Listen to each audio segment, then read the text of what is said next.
How do you replace the band on a Garmin watch? The first step is to identify your band type. Garmin watches generally use one of two band systems, a QuickFit band or a standard spring bar. That is QuickFit or the standard spring bar. All right, and then the next step you're going to be taking is how you can remove a quick fit band. If your watch uses quick fit bands, look for a small release latch at the back of the band.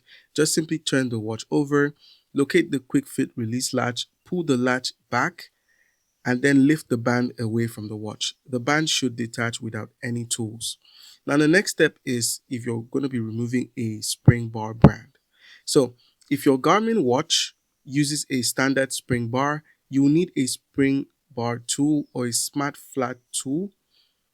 Just simply turn your watch over, compress the spring bar inward, and carefully remove one side of the band first, and then lift the strap away. Just make sure to work on a table so the small spring bars don't get lost. So make sure it's on a table where you can visually see where the bars would be. And then the next step you're going to be taking is installing the new band. So attach your replacement strap by aligning the band with the watch's logs here, and then press it into place. Listen for a click and then gently pull to confirm it's locked. Now this is for a quick fit band.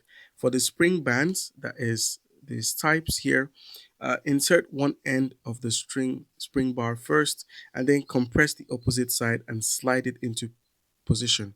Release and ensure it looks secure. All right, once that's done, you can now simply check if it actually fits here. This is a spring bar. You can actually check if it fits. Before wearing your watch, make sure both sides are securely attached.